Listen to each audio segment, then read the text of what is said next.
बच्चों, क्या हाल चाल। उम्मीद करते हैं आप सब बढ़िया होंगे और अपने घर में पढ़ रहे होंगे।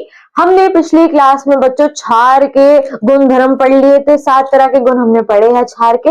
अब सबसे मोस्ट इंपॉर्टेंट लेक्चर है क्षारक का। क्या? पीएच स्केल सबसे इंपॉर्टेंट है इस क्षारक में। रामबाण कह सकते हो तुम पीएच स्केल को। इसमें से क्वेश्चन आराम से पुट अप होते हैं। ठीक है, तो बिना देरी करते हुए पीएच स्केल हम स्टार्ट करते हैं। पीएच स्केल स्टार्ट करने से पहले मैं आपको बता दूं, इनके जो साइंटिस्ट महाराज थे सोरेनसन की बात होगी यहाँ पे, तो उनकी एक छोटी सी कहानी थी। कहानी ये थी पीएच स्केल में कि सोरेनसन साहब ने बहुत अम्ल और क्षार के बारे में कुछ ज्यादा ही पढ़ लिया, तो ज्यादा ही डीपली चले गए हर चीजों को लेके। तो उन्होंने देखा कि भैया लिटमस पेपर, ये जो सूचक हमने पढ़े थे, मिथाइल ऑरेंज, आपका फिनोप्थलीन, लिटमस पेपर, ये सब सिर्फ बता पा रहे थे कि ये अम्ल है और ये क्षार है, अपना रंग में परिवर्तन करके। ठीक है ना।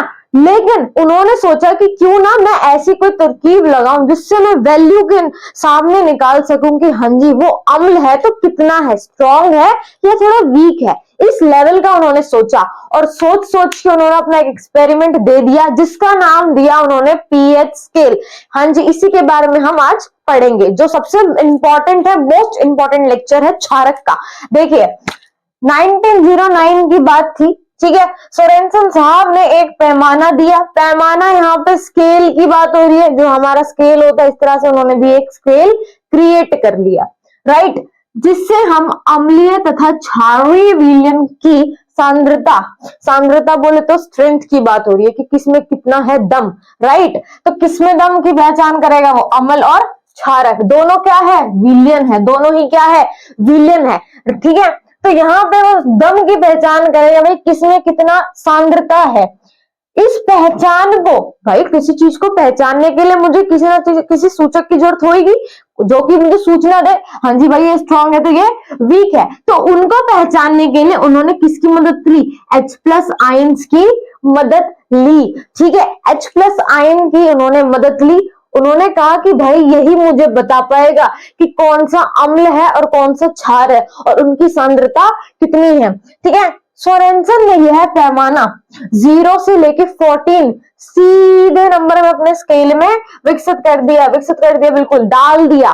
ठीक है, और उन्होंने बताया कि ये मेरा एक पीएच स्केल है। देखो पीएच स्केल तो दे दिया, क्या हम अब इसे समझते हैं कि जो पी है आपका एच है या फिर ये पैमाना है, ये एक एक वर्ड मुझे क्या बताने की कोशिश कर रहा है। ठीक है, तो ये जो पी है, ये पी शब्द आपका जर्मनी शब्द से उठ के आया। वो जर्मनी शब्द आपका पुसांच। ठीक है, इसका मतलब था कि भैया पावर, भाई उन्हें शक्ति तो नापनी थी, किसी ना किसी सांद्रता मुझे नापनी है, मुझे किसी की बल नापना है, दम नापना है, मुझे पावर नापनी है। तो यहाँ पे इसका पी से लेके उन्होंने पावर का नाम यहाँ पे घोषित कर दिया। किसी की शक्ति मुझे देखनी है। ठीक है, यहाँ पे एच, आपका एच जो है वो है हाइड्रोजन आयन। इनकी मात्रा क्या है? इनकी कंसंट्रेशन, इनकी मात्रा। हाँ भाई कितना है तो H प्लस, उस हिसाब से वो पीएच वैल्यू दे देगा। समझ आया? पैमाना बता ही दिया था भैया, स्केल की बात हो रही है। भाई उन्होंने 0 से लेके 14 तक सीधे नंबर जो विकसित करे, किसमें करे? पैमाने में तो करे। तो इस तरह से उन्होंने पूरा नाम बना दिया कि मैं H प्लस आयन की मात्रा की हेल्प से क्या जान सकूंगा? शक्ति जान सकूंगा। समझ आई? और उसी चीज को इन्होंने किसमें विकसित कर दिया? भैया स्केल में विकसित कर दिया और नाम दे दिया हमको पीएच स्केल। ठीक है, अब आप एक काम करो, इसका स्क्रीनशॉट ले लो, उसके बाद हम डिस्कस करते हैं पीएच स्केल का पूरा स्केल। चलिए बच्चों, तो बच्चों हमने पीएच स्केल के बारे में पढ़ लिया, किस तरह से सोरेनसन ने हमें बताया था। देखो अब हम पीएच स्केल बना के डिस्कस करेंगे कि सोरेनसन ने एक्चुअलिटी में कराई क्या था। ठीक है, तो हमने पीएच स्केल 3 तरह से डिवाइड करा है। 3 तरह से हमने डिवाइड करे हैं। कुछ भाग को हमने अम्ल में रखा, कुछ भाग मेरा न्यूट्रल है और कुछ भाग मेरा क्षारक है। समझ में आई? मतलब तीनों चीजें इसमें ऐड ऑन कर दी किसने? सोरेनसन ने। देखो इतना भाग मेरा अम्ल का है, बीच का भाग मेरा उदासीन है और इधर का भाग मेरा क्षारक है। ये है तुम, ये खुद तुम हो।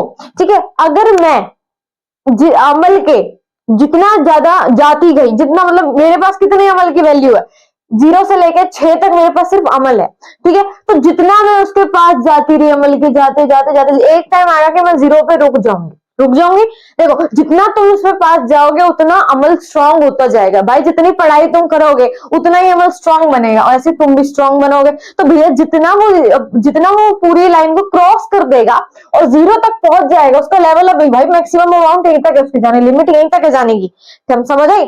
तो जितना वो जाता रहेगा वो कैसा होता रहेगा, स्ट्रांग होता रहेगा, समझ आई। जितना तुम डाइट लेते रहोगे तुम उतना स्ट्रांग हो जाओगे। और जितना ये थोड़ा सा कम, भाई यहाँ पे देखो इसने इतना ही मेहनत करी तो बेचारा वीक रह गया, इसने थोड़ी और करी फिर भी वीक रहेगा, लेकिन ये करता रहेगा तो ये स्ट्रांग बन जाएगा। तो यहाँ से एक चीज समझ आ गई कि भैया कि इतनी इतनी मेहनत से हम सिर्फ दुर्बल ही रह जाएंगे, लेकिन अगर मैंने और मेहनत करी और इसको क्रॉस करा तो हम इतनी मेहनत से प्रबल भी बन सकते हैं। चलो ये तो ऐसी बात थी। देखो अब हम इसे रिलेट करेंगे किससे, पीएच के मान से।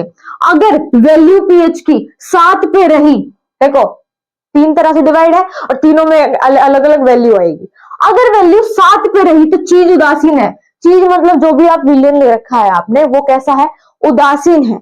साफ जल इसमें उदाहरण है आपका, बिल्कुल जिसमें कोई भी तरह के किसी भी तरह के आयंस नहीं मौजूद होते, ना तो वो अम्ल होता बच्चों और ना ही वो क्षार होता, उसे किसी से कोई मतलब नहीं होता।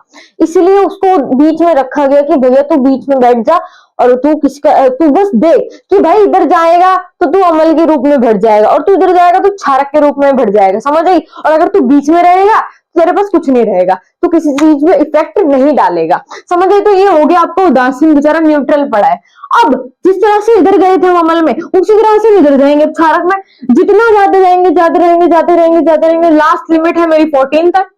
भाई जितना गए उतना क्या हो गया, स्ट्रांग होते गए। और जितना थोड़ी बहुत मेहनत करके यहाँ तक पहुंच भी गए तो क्या पहुंचना, दुर्बल तो दुर्बल होता है, वीक तो वीक रहता है, समझ आई। तो यहाँ तक अगर गए तो क्या होगा, दुर्बल रह जाओगे, वीक रह जाओगे, और यहां से यहां तक क्रॉस कर दिया तो तुम प्रबल के लेवल में आ जाओगे, समझ आई। यहाँ पे हमने सिर्फ पीएच मान ज्ञात करने के लिए आपको मैंने बताया कि जितना हम उधर जाएंगे। तो यहां से एक चीज देखो, अगर H प्लस आयन, हमने H प्लस आयन की बात करी है, जितना मैं क्षारक के पास जाऊंगी मेरा आयन H प्लस का कम हो जाएगा, लेकिन जितना मैं अम्ल के पास जाऊंगी मेरा H प्लस बढ़ जाएगा। ये चीज आपको बहुत अच्छे से क्लियर है। हमने अमल भी पढ़ लिया, हमने क्षार भी आधा कवर कर लिया, ये चीज तो आपको पता होगी कि भैया जितना आप क्षारक के पास जाओगे वो आपको H प्लस कम देगा और अमल के पास जितना जाओगे वो भर भर के H प्लस देगा। तो इससे एक फॉर्मूला बन के आता है पीएच मान, ठीक है, और H प्लस आयन का, राइट। इन दोनों में क्या रिलेशन है, हमने पढ़ा था कि जितना पीएच मान बढ़ेगा, देखो जितना पीएच मान बढ़ेगा H प्लस आयन उतना ही घटेगा। तो हमें यहां से क्लियरिटी करनी है अपनी। हमने पीएच स्केल में क्या पढ़ा था कि भैया शक्ति नापता था H प्लस आयन की मदद से, तो यहाँ भी H प्लस आयन ही तो है, यहाँ भी H प्लस आयन है। जितना आयन घटेगा उतना पीएच मान बढ़ेगा। देखो इसमें क्या हो रहा है, घट रहा है ना, उतना ही पीएच मान बढ़ता जा रहा है, 14 तक पहुंच गया, बढ़ गया, उसकी लिमिट क्रॉस होगी। 14 बड़ा नंबर है नहीं है, बड़ा नंबर है, तो क्या होगा, पीएच मान जितना आप इसको कम रखोगे H प्लस को उतना ही आपका पीएच मान बढ़ जाएगा। अगर मैं इसको यहां देखूं अमल के लिए, तो अमल में मैंने आपको बताया था कि H प्लस हमेशा ज्यादा होगा ना, तो ये अगर ज्यादा तो पीएच कम। देखो ये बढ़ रहा है, लेकिन इसके अपोजिट क्या हो रहा है, 0 तक आ गई वैल्यू। भाई वैल्यू देखो ना, वैल्यू शक्ति मत देखो, वैल्यू देखो, मान 0 तक आ गया, लेकिन उसके हिसाब से आयन भी तो बढ़ा। जब तक आयन बढ़ा जब तक वो थोड़ा कम हुआ, राइट। जितना आयन कम होगा उतनी पीएच वैल्यू आपकी बढ़ जाएगी। तो सोरेनसन ने यहीं से आइडिया निकाल लिया कि भैया ये टेबल तो मुझे एक जानकारी दे रहा है इसके बारे में कि भैया जितनी वैल्यू बढ़ेगी उतना ये पीएच आपका क्या होगा, घटेगा, और इसकी जितनी वैल्यू आपकी घटेगी उतना पीएच आपका बढ़ जाएगा। इस हिसाब से हमने अम्ल क्षार को डिफाइन कर लिया और उदासीन पे कोई फर्क नहीं पड़ेगा, साथ का साथ ही रह जाएगा। समझ आई यहां तक, इसको एक बार नोट कर लो।